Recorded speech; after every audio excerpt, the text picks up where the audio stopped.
I'm Heather. And I'm Desiree. And you're listening to the Perpetually Overdue Podcast.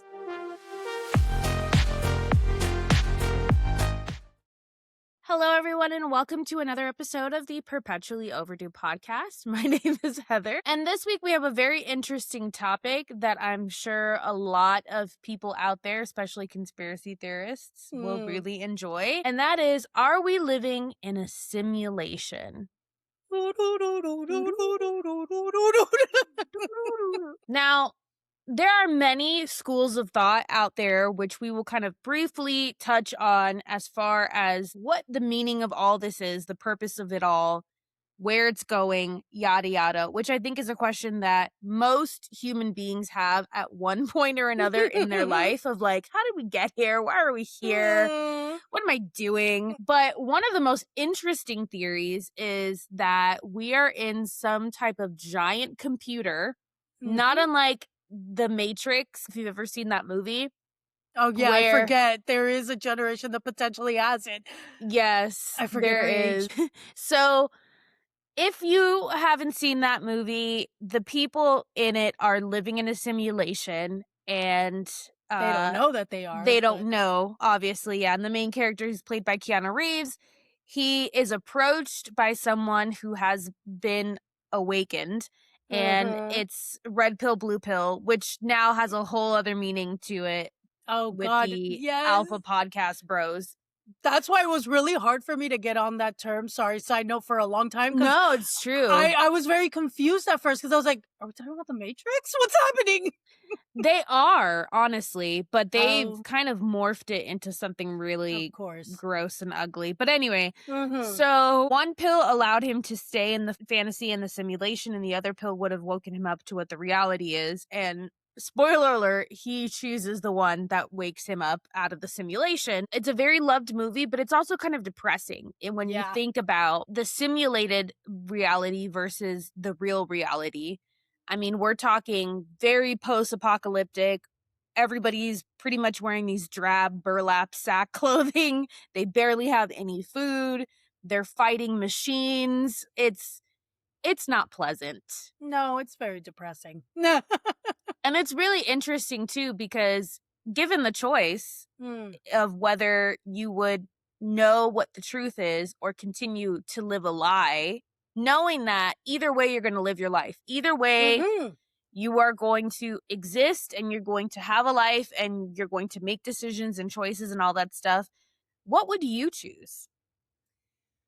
It's interesting because, funny enough, I had sent a video to Heather. I don't know if any of you guys know of the physicist Neil deGrasse Tyson, and they were talking about this with an interviewer, and they brought up a good point, even about like free will, because some people are going, well, then if I accept I'm in a simulation, do I want to break free from it? Because my free will maybe is not actually free will. But then at the same time, he was like, but how would you know? You wouldn't have a choice. You wouldn't know better. And so at the end of the day, live in ignorant bliss or awaken to a very depressed and oppressed reality. The argument for living in ignorant bliss feels valid in many aspects. It feels stronger. I know for me, I have this annoying need to know the truth and to live in that truth. Yeah. But I agree with Neil deGrasse Tyson as far as if we were living in a simulation where there is a higher intelligence that is controlling the situation, then we wouldn't even have the ability to say that we don't have free will because everything would be sort of dictated and run in a certain course based off of that programmer. And it's very interesting because when we were religious as Christians, that was a question that we often had. Free will. But in the Christian world, it's predestination. Talking about, is everything sort of assigned in the sense that this is going to happen and this is going to happen and it's already predestined. And so that limits the choices and decisions that we can make and essentially limits our free will. that was a question that a lot of spiritual teachers were not really comfortable answering because it kind of butts heads with the whole idea of God being omniscient and knowing the decisions that we are going to make before we make them.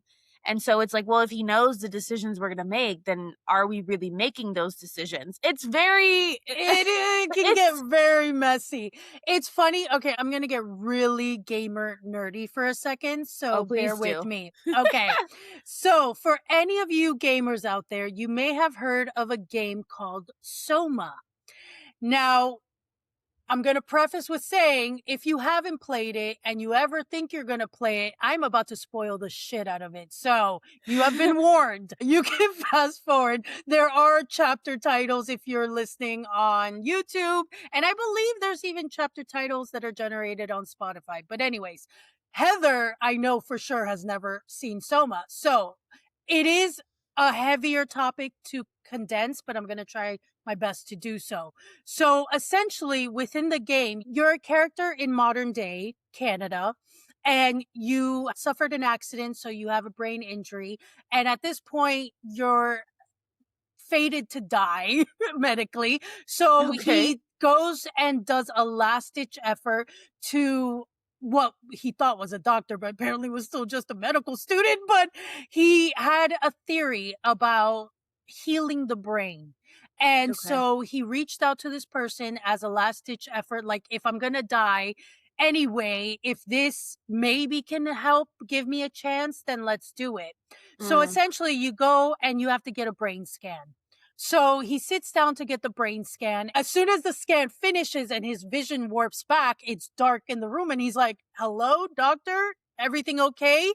Next thing we know, he's no longer in the chair in Canada, but he's in this very weird room that looks a little futuristic. And he basically, now from the game, you're essentially discovering that you somehow woke up in this very like dystopian oppressed reality. You can't find any humans. Slowly but surely you start discovering that robots are a little too sentient, but then the robots you're encountering think they're humans. So they're talking and he's very confused, going, what is happening? He's trying to understand how he even woke up here from this scan. Essentially, I know, I'm sorry, but essentially you start discovering that these people had also brain scans, and there is an overall AI that is trying to save humanity because a comet took out the surface. So these are the teams that end up going under the Atlantic, built a base, and are trying to save what's left of humanity. Their task is to just save humanity, whatever means possible. But what does AI think is humanity? So the AI essentially thought, we take your consciousness and memories, put it in a robot, and through machinery, we're keeping you alive. That should suffice. So then it's the argument, is an AI version of us humanity? Is our consciousness put into a machine? Is that human or not? And essentially, I would think a lot of people would think, no, it's not us. It's not a person. It's not who we are. I know, exactly. I think it depends on, well, that's kind of a little adjacent as far as like the topic, but I think it depends on what your beliefs are, because I think a person who is religious based on their belief system would say no because of the soul. And then there's other people who have theories that your consciousness is your soul. But, you know, again, I think there's an issue with the idea of any sort of artificiality, even though there's so much about our lives that are artificial. Well, to explain how it's not adjacent, in the end, the mission was to scan everyone's brain, and the only way to help humanity have any future, because humanity bodies are gone, all that's left are these brain scans. And so they created the Ark, which is essentially a computer where they're going to put everyone's memories and brain scans to Right. live an artificial life simulation. They're going to launch it into space because through solar power, it can actually last the computer for centuries. And that is the only version of humanity that will now be left, is this simulation. And so the argument as you're going through is that still humanity living on because it's a simulation, or is it not? And it's just AI computer, a game, like it's video game characters just making Well, decisions. I think that's up to the individual. All the definitions that we have were made up by somebody. Like, Mhm. and we have to decide whether we prescribe to those definitions or not. People who have certain belief systems, there was once a person who like conjured that up too. Obviously, there are people who believe that that was like divinely influenced, but really, the authors of things like the Bible and the Quran and that was written by a human being. And Mhm. so you have a bit of faith to believe that that was divinely influenced. I think it I think it takes kind of the same mentality about whether or not this is real, if we're in a Mhm. simulation. I think the more important thing in that is not whether or not we are still human beings, because whether we are or not, I don't really know if that should matter, is what I'm saying. I But think isn't that the argument about whether or not we are a simulation? Is that if we are a simulation, then is any of this real? Are we real? Does it matter? Any that's what I'm saying. I don't think it does matter. Okay, so your opinion is it doesn't matter. No, because I think that what matters is our reality, and our reality is our perception. Whatever we Mm. perceive to be real is real to us, and therefore it has meaning. And so I think that if we get too caught up, which is Mhm. kind of how this whole idea for this episode started, was thinking about how we have such a drive as human beings to figure out what our purpose is, what the meaning is, where this all came from, how we got here, and all of that. And I think that religion offers that to you. Some people have a nihilistic viewpoint of like everything is meaningless and Mhm. nothing matters. To me, that's a little too far in that direction. Other people believe in things like collective consciousness. There's so many schools of thought out there Mhm. about what all of this is. In my experience, I got too caught up in trying to figure out that part of Mm. life that it almost prevented me from living life. Mhm. Because then when you find your quote unquote purpose, everything is unto that purpose. And that's what religion was for me. And then without it, I was like, well, what is my meaning? What is my purpose? But I realized that I give meaning to my life. And the Mhm. people that I have in my life give meaning to it. And the things that I do give meaning to it. And that is a very simplistic way of looking at things. And I think it's almost too simplistic for people. Yes, some people get too much in their head that it can't be that simple, but what if it can? Yeah, what if it is? And if it's not, I think that there's only so much that we have the capacity to Mm. know and understand. Even in that interview that you sent me, Mhm. he mentioned Neil deGrasse Tyson deGrasse. I know, I used to always say his name like that until I heard someone actually introduce. I was like, "Oh, okay, good That's to a know." show. Yes, deGrasse. but it's spelled almost identical, that's why. Yeah. Mr. Tyson. He said that he stopped searching for meaning years Mm. and years ago because meaning is, we assign meaning to things. And this is And one of the most scientific, brilliant minds of our time saying this. And it makes sense because think about how we view religion. We assign meaning to objects, Mhm. depending on what your spirituality is. We assign meaning to a deity. We assign meaning to ourselves in a way of Mhm. in relation to that deity. So in reality, everything that we think is life and Mm. humanity and whatever, we have decided that. Mhm. And so if it if we've decided that and that has become our reality, then it is real in a Yeah. way. At least it is to us. And if it is some sort of fucking simulation and some higher intelligence is up there like, let's give them COVID, then, you know, there's obviously only so much that we can control. And I've already... Even knowing. No, totally. And I've already pretty much settled the fact that there's so much that's out of my control, even though I love to go against your nature. I think in a way it goes against everyone's nature, but especially if you're a Virgo, oh my gosh. Exactly. You love to be in control. Not to be a dead horse, but to come back real quick to the game. Funny enough, I know, but again, it's actually such a brilliant written. I feel like your husband would really love it if he hasn't actually played it yet.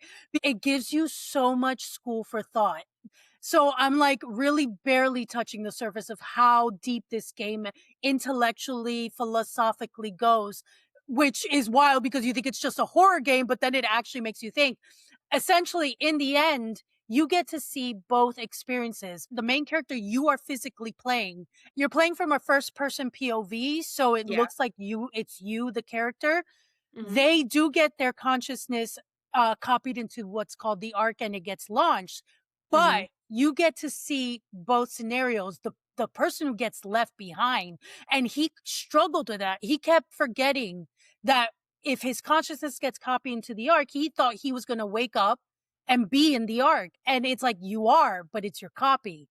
You're still here in this death place. And so you're almost like depressed for them because you're like, oh my God, you got the shit end of the coin. But then the game you think ends, the credits, but then now there's like an extended scene where you're waking up as the copy that's now in the Ark. And the thing is, to them, that's reality now. No, and they're is. Happy about it. And they have full knowledge about the simulation aspect. They have the full knowledge that this is now what life is going to be. It's no longer me in a body. It's my consciousness living in this simulation. But once they got there, they were like, this feels just as real. But what is a body anyway? Well, that's the question. Exactly. What is a body anyway? Like, when we die, this goes into a box, or it gets burned and scattered, and it's nothing anymore.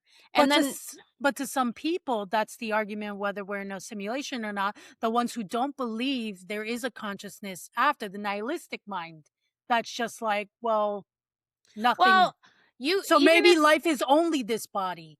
Here's the thing, though. Whether or not we're in a simulation, that could still be a possibility. That this is the only life that we're ever going to have, and that we cease to exist after this. Data gets erased. Bye. Well, my husband, he didn't grow up religious, but he was kind of forced into it by going to Catholic school and stuff like that, but he never really believed. And he's very comfortable with the idea, so much so that it makes me a little envious that he will go back into the earth essentially and become part of this real nature that exists around us, that is tangible, as opposed to this like sort of ephemeral deity abstract concept that we have never actually physically encountered. And that he will live on in the memories of the people that loved him. And then one day those memories will be gone too. And that's it. And I'm like, really? Because there is a part of me, and I think it's because, again, when you are in Christianity, you're sold this fantasy that you're going to live forever in some capacity. And when you have that, it's very hard to let go of that. I mean, this is going to seem really weird as a comparison, but think of vampirism. One of the allures of vampirism is immortality. You get to live forever. And some people feel like that's a fate worse than death, is living forever, because this is what we get to live forever on this earth with these people. And there was a time, I think, that I thought that there was that desire in me to like live forever. But with the promise that I was going to live in a place that was better than Eternally. This current reality. This current reality, no thank you. Take it back. Beam me up, Scotty. Like, guys, take me Aliens, away. anybody, somebody, take me out.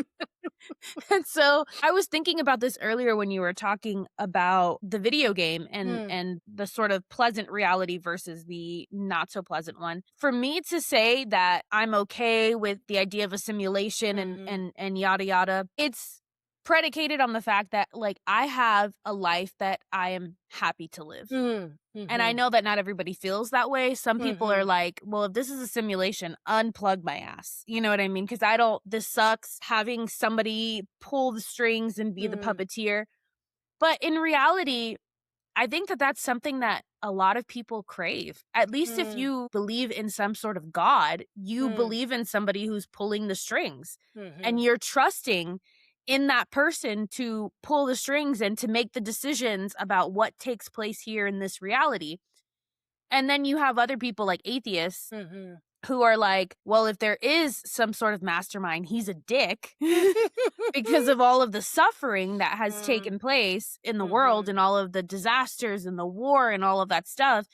And so it's almost easier for some people to not believe that there is some sort of creator, puppeteer, mastermind, because you don't want to think that you're a part of something that is malevolent. You know, like you want to believe if there is somebody pulling the strings, he's a benevolent creator, not somebody who's like, suffer. I'm pressing the suffer button. What I've come to understand and realize is that whatever it all is, we won't know until the time that we die. And even then, if it all goes dark and non-existent, we don't have a consciousness to process that we've discovered what actually happens because it's over. No, it's true. And that is where, because I used to have a fear of death and still something that I struggle with from time to time, but I didn't develop that fear until after I met my husband, because then life started to really get good. But also I was pretty distantly separated from religion. And so I was like, I don't have that mindset anymore of like, I'm going to go to heaven for all of eternity. God's going to establish his kingdom on the earth. Then we'll come back and blah, blah, blah, blah, blah. Because we're the last generation. How many generations have heard that before? Yeah, but we were sure that this time, we were sure. This time. Yeah.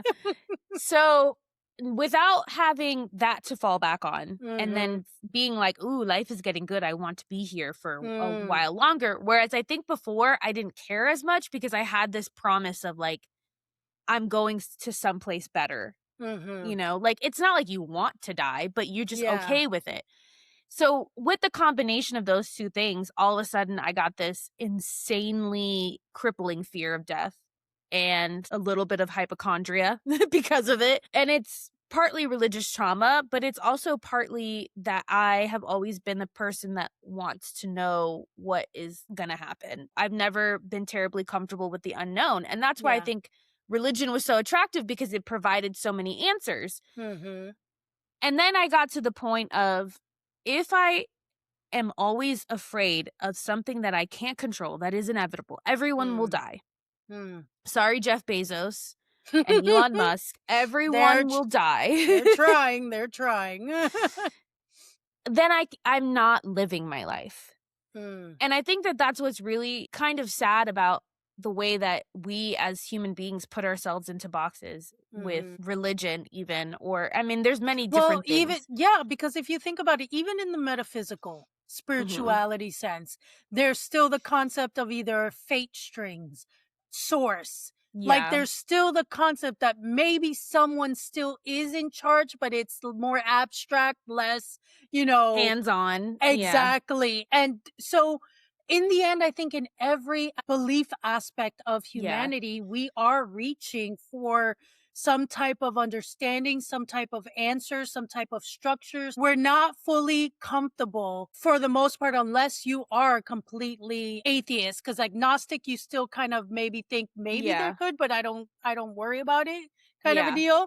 But unless you're like completely atheist, nihilistic, we're just none of it, which it's hard coming from religion to think how someone can be like really just not care or think about it or worry about it. But for the most part, a big portion of humanity, otherwise there wouldn't be so many religions of different cultures and types. Obviously, people are craving some type of understanding of what the point of life is. And partially, I think culture, society makes us focus on those questions, but to our detriment, because then we're not actually, like you said, living our lives. We're so focused on trying to understand what happens after we die that we're wasting time. And because at the end, if this really is it, and even if on a spirituality point, you believe in, let's say, past lives, you don't remember them.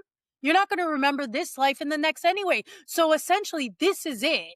Yeah. So why waste it on trying to find the answers so vehemently about what happens next and not just be present to this life and moment that we have? Not just living your life searching for answers, but living your life by a certain rule book in order to set yourself up for success in another life that you don't know for sure is going to even happen.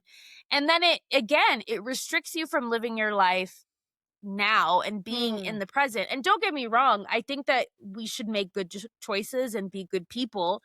But I'm talking about the really specific things of going against our own desires, our own intuition, our own nature in order to appease some, belief system that may or may not be real, that may or may not come to fruition. It's one of those things where I'm glad, as much as I struggled in the very beginning with it, I'm glad that I don't carry any specific belief system, because I felt like my life was boxed in a lot of ways. And I feel like I'm living now more than I did then, if that makes sense.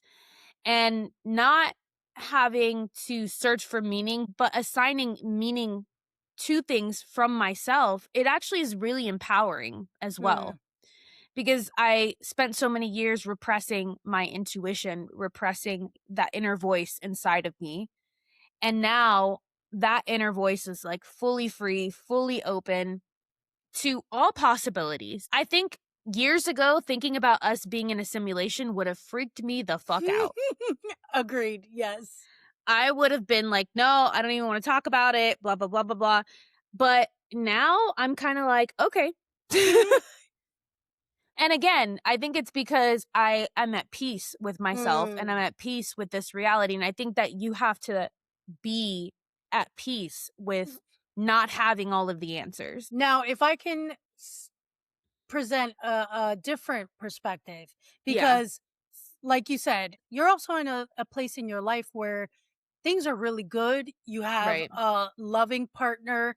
You both have a good life. You have a lot of the hardships that you grew up with are no longer your present reality. Now take it from someone who doesn't have any of those things and someone who struggles with chronic illness. It's funny because the video we saw with Neil deGrasse Tyson, this one commenter had put a quote from the Big Bang Theory show. Oh, yeah. Yeah. And so apparently Sheldon was like, oh, look at this. So-and-so has a theory that we're all just characters in some advanced civilization's video game. And Leonard was like, so some alien kid spent his money on the asthma and glasses upgrade for me? Sheldon's like, well, he didn't say it's a good game. And so funny enough, it's like, I feel like Leonard. I'm like, if that's so, so this is what I got out of this? Because for me, coming out of the religious mindset and coming to a place where I'm accepting that I don't have now all the answers and that it can go either way. Either there really is nothing after this, or there is a consciousness aspect that is ethereal that will still live on after this. Coming to peace with that, there's been a wrestle for me to go, if there really is nothing and this is the most I can make out of life and I need to live the importance of living in the present, like it's hard to go, so this may be it. living this struggle. I've been waiting for good things to happen all my life. I've been waiting to feel better. I've been waiting for no longer financial struggles. And, again, I've had very close people who in my life who've passed, and they were waiting and hoping for things and never got them. Mhm. And that's been something I have quietly wrestled with, going, Christianity almost subconsciously taught me to assume that I deserved something good to come out of all this. So something good has to happen. But then I've seen my brothers pass, both of them pass, hoping to find happiness and people to love them and live different lives. And they both died not getting any of those things. Right. So life didn't owe us anything. And I've had to wrestle with, so life doesn't owe me anything. Life doesn't owe me to give me the dreams of my heart. Life doesn't owe me to make me better. So what if this really is it for me? Just like it is for many people. It's struggling. It's not getting the dreams. It's not getting someone to love. What if this is it? So the argument I can see from like people in my type of perspective where life isn't great, going, please tell me there's more to this than this. Because if it really is just this, that fucking sucks. But then needing to come to terms that, but that's life. And think about it too. People who you view as being really successful and having a good life still have regrets on their deathbed. Absolutely. And there are still unfulfilled dreams. Yes, I have a really good life, but this life that I have right now, it wasn't necessarily my dream. I had other things that I wanted to pursue and other things I wanted to fulfill. And I had to come to terms with the fact that I may never get to accomplish those things. And I think that we're so driven by something that we've talked about before, which is legacy and very specific definition of success, that we have to redefine those things for ourselves. I think at the end of the day, and again, I'm speaking from a place of privilege, but at the end of the day, I think what helps is that it's not all bad. That there are still moments of light, there are still moments of joy, there are still moments that make life worth living, at least for a lot of us. Otherwise, there would be much higher rates of suicide. And those moments, they kind of carry us through all of the other shit. And we have a fierce determination within our human spirit to live and to hope that things will improve and will get better. And every year, every day that passes, we're like, it could be different. It could be different.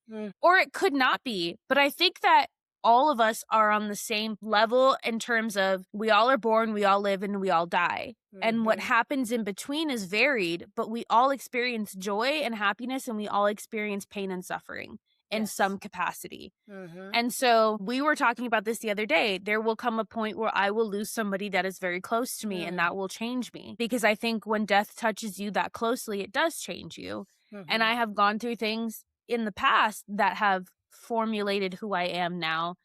And I don't try to assign a crazy meaning to any of that. I remember, my mom being in the hospital and being in the ICU, and we didn't know what was going to happen with her. And then shortly after that, I met my husband. And there were a lot of circumstances that put those two things together. And even my sister told me that God was preparing me for something. And I even had this weird feeling that I told my sister. I was like, I'm only telling you because this is insane. But I think I'm going to meet the person that I'm supposed to be with. And I think that we're going to be together by August or September. And that's exactly what happened. And it was a weird just knowing that I can't really explain. It's different than when I was in religion and I thought I knew something was meant to be, or I thought I knew something was going to happen. But I made it very clear. I remember talking about this in my wedding vows, that I don't feel like my mom's sickness or illness had a purpose. It was just a shitty thing that happened, and we made the best of it. And I hate to think that needed to happen in order for me and my husband to be together. And I actually don't believe that. I think that we could have still come together regardless of whether my mom had ever been ill, because it was my empathy that brought us together. His dad was sick in the hospital with cancer, and he said it in passing, and then he's like, well, but we don't have to talk about that. That's a depressing topic. And I think regardless of whether I went through what I went through with my mom, I still would have been like, no, let's talk about it because I care. Yeah. And it's just your nature. Yeah. And it's just my nature. And so again, I think that in order to understand when bad things happen and when suffering happens, we feel like we have to assign a meaning to it, a greater purpose to it, and something that is beautiful and light and hopeful. When in reality, it's just a shared experience that we all have. And there are people in the world who have much harsher realities than we do. And it isn't necessarily fair, but like you said, life didn't promise to be fair, never promised us to be equitable, and never promised us anything. We get to exist and we get to experience this life as humans because I believe that at the core of who we are spiritual beings. And this flesh, this body, it doesn't go with us. And whatever happens after this, whether we cease to exist or whether our consciousness continues on, the end is the end as far as this body goes. And so this human experience of getting to live this reality, experience all of the emotions, learn things, make humanity better, which is something that Neil deGrasse Tyson talked about.